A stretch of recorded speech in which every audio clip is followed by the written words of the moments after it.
बाबा साहब अम्बेडकर को सम्मानित करने के लिए सभा का आयोजन किया गया और बाबा साहब को आमंत्रण हुआ। बाबा साहब के इस सम्मान सभा को देखने के लिए उनकी जीवन संगिनी जो माता रमाई थी, उन्होंने भी अपनी इच्छा जताई कि साहब मैं भी आपके सम्मान को देखने चलूंगी।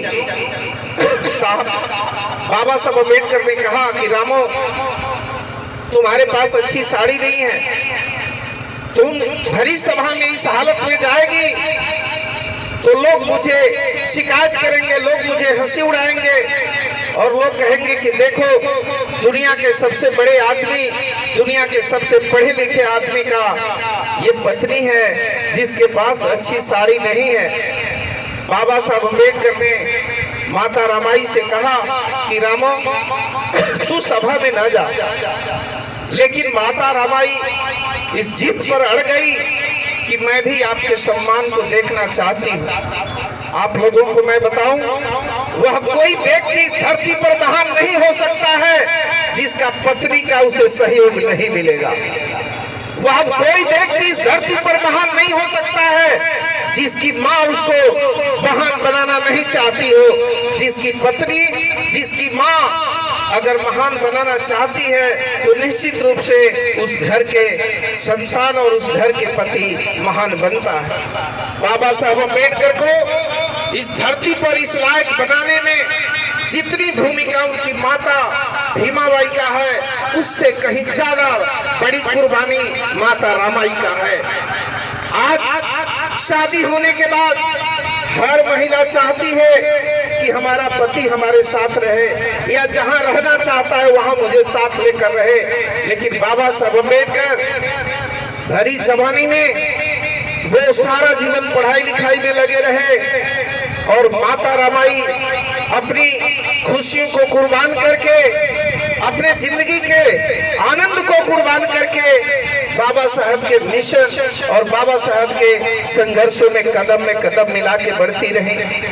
मैं यहाँ उपस्थित जो माताएं हैं, जो बहनें हैं, उन लोगों से मैं आग्रह करता हूँ और उन लोगों से अपेक्षा करता हूँ कि जो माँ बहन अपने मर्द को, अपने पति को बाबा साहब के संघर्षों के लिए मदद करती है, मैं उनको इस मंच से आभार व्यक्त करता हूँ, उनको कोटि कोटि नमन करता हूँ। कुछ ऐसे भी महिला हैं जो बाबा साहब के कार्य करने की वजह से अपने पति को ताने देती हैं, अपने पति के रास्ते में बाधक बनती हैं। आप लोगों को मालूम है इस धरती पर राम का नाम सीता के नाम लिए बिना नहीं लिया जा सकता है। उसी प्रकार हर पुरुष का नाम लेने के पहले उनके पत्नी, उनकी जीवन संगिनी का नाम लिए बिना नहीं लिया जाता। उसी तरह हर कोई, हम लोग बोलते हैं कि संघं शरणं गच्छामि, एक एक धागे संगठित होकर हमारे तन को ढका है, एक एक तीन के संगठित होकर हमारे सर पे छत के रूप में हमारे रक्षा करता है, एक एक तीन का संगठित होकर चिड़िया को घोंसला बनता है और उसमें उसको हवा पानी और धूप से संरक्षण करता है। उसी प्रकार जब पुरुष और महिला संगठित होते हैं तो माँ पिता बन जाते हैं। हमें भी इस धरती पर कुछ काम के लायक बनने के लिए संगठित होना पड़ेगा, एक दूसरे से मिलना पड़ेगा। इस महोत्सव का ये महान लक्ष्य है। आप लोगों को एक बात मैं और दिलाऊं, लौरिया महोत्सव यह जो शुरुआत हुआ है, हम लोगों ने 1 जनवरी को बेतिया बड़ा रमना मैदान में भीमा कोरे गांव की स्मृति में प्रत्येक 1 जनवरी को बहुजन पराक्रम रैली का आयोजन करते हैं। ऐसे हम जिद्दी किस्म के आदमी हैं, आप लोगों को आज पता लगना चाहिए, मैं जो जिद करता हूँ उसे हर हालत में पूरा करता हूँ। मेरा ये जिद है कि लौरिया 4 अप्रैल को प्रत्येक साल ये ग्राउंड छोटा हो जाएगा। इस साल हम लोगों ने छोटा कोशिश किया, छोटी प्रयास किया, अगले साल 4 अप्रैल को ये लौरिया, ये मैदान छोटा हो जाएगा और मैं अपने जिद को पूरा करूंगा। ये लौरिया महोत्सव अगले साल इसके 50 गुने लोग इकट्ठे होंगे और इसके लिए हम लोग प्रत्येक 1 महीना से कोशिश शुरू करेंगे। जैसे आप लोगों को मालूम है, अगहन में यहाँ मेला लगता है 1 महीना का। अगहन में यहाँ 1 महीना का मेला लगता है। लोग कहते हैं कि लौर बाबा का मेला लगा है। लोग आते हैं, लौर बाबा को नाम लेते हैं। क्या किसी को ये पता है कि लौर बाबा कौन है? वहाँ जो खड़ा सीमेंट का एक स्तूप है, एक जो लठ है, उस लठ का नाम अशोक स्तंभ है। अशोक स्तंभ को हम अशोक स्तंभ के रूप में नहीं जानते हैं, हम लौर बाबा के रूप में जानते हैं। ये महोत्सव का उद्देश्य है कि हम लौर बाबा के बारे में जो अशोक स्तंभ है, जन जन को बताएं कि ये महान सम्राट अशोक के बनवाया हुआ ये पहला शिलालेख है, जहां से उन्होंने मानवता के इतिहास का उद्घोष किया था। ये जो कोशिश है, लौरिया में जो छोटे छोटे जो टीले दिखाई दे रहे हैं, ये जो स्तूप है, ये बौद्ध भिक्षुओं के संघराम है, ये चैत्य भूमि है, ये उनके समाधि है, ये बुद्ध विहार है। और आप लोगों को मालूम होना चाहिए, इतिहास कागज में सिर्फ नहीं होता है, इतिहास केवल कागज में नहीं होता है। हमारे बुजुर्गों ने ऐसा इतिहास लिखा है कि चाहे तुम कितना दफन करने की कोशिश करो, तुम दफन नहीं कर सकेगो।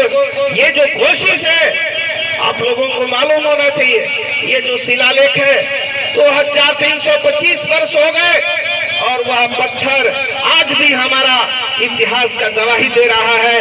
हमारी विरासत का वो जीता जागता किताब है। और प्रत्येक 4 अप्रैल को यहाँ लाखों लोग आएंगे और उस किताब को पढ़ेंगे कि हम इस देश में 1200 वर्ष हुकूमत करने वाले लोग हैं। हम इस देश में 1200 वर्ष हुकूमत करने वाले लोग हैं। इस देश में मुगलों ने 600 वर्ष राज किया तो उनकी तुत्ती बोल गई। अंग्रेजों ने 250 वर्ष शासन किया तो उनकी तूती बोल गई। और इस देश में जिन लोगों ने 1200 वर्षों तक शासन किया, उनकी विरासत आज भी जगह जगह इस बात की गवाही दे रही है। इसलिए बहुजन महासभा की ये जो कोशिश है, आप लोगों के मेहनत से, आप लोगों के एक एक पैसे के सहयोग से, आप लोगों ने जो मुझे मनोबल बढ़ाया, ये जिद को पूरा करना है। और आने वाले प्रत्येक 4 अप्रैल को लौरिया में बहुजन समाज का मेला लगेगा।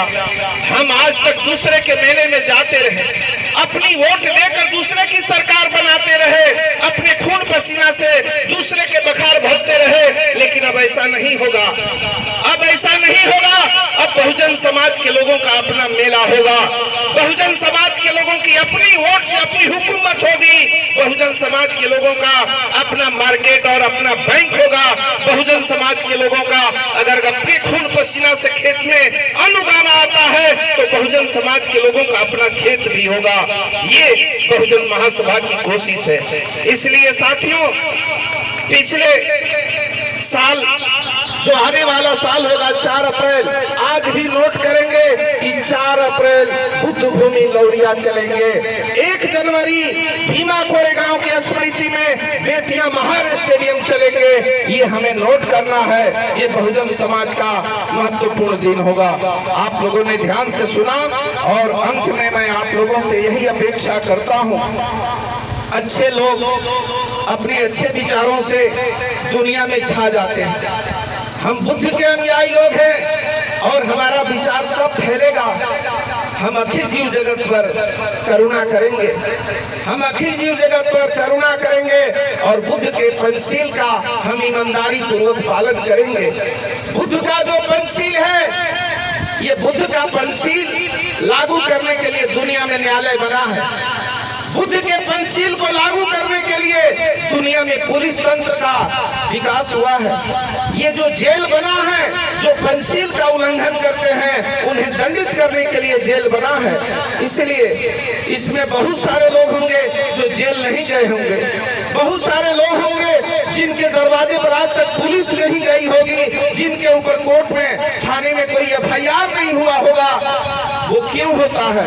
जब पंचशील का उल्लंघन होता है, जब हम हत्या में लिप्त होते हैं, चोरी करते हैं, व्यभिचार और बलात्कार में लिप्त होते हैं, झूठ और चुगली करते हैं, नशाखोरी करते हैं, गाली गलौज और झगड़ा करते हैं, तब जाके पुलिस की जरूरत होती है। जब हम नैतिकता के आधार पर बुद्ध के बताए सीलों का पालन करेंगे तो हम एक अच्छा आदमी बनेंगे, हम अच्छे नागरिक बनेंगे, और जब अच्छा नागरिक बनेंगे हम अच्छे माँ बाप बनेंगे।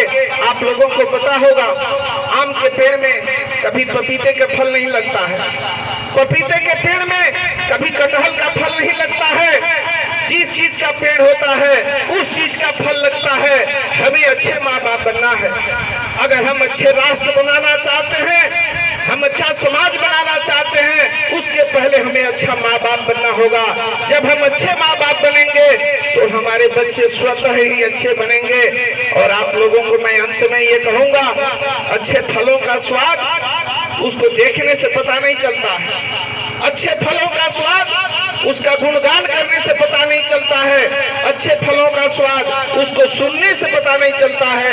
अच्छे फलों का स्वाद जानने के लिए उसको खाना पड़ता है, उसको चखना पड़ता है। उसी प्रकार बुद्ध के जो धम्म मार्ग है उस पर उसका स्वाद जानने के लिए उस पर चलना होगा।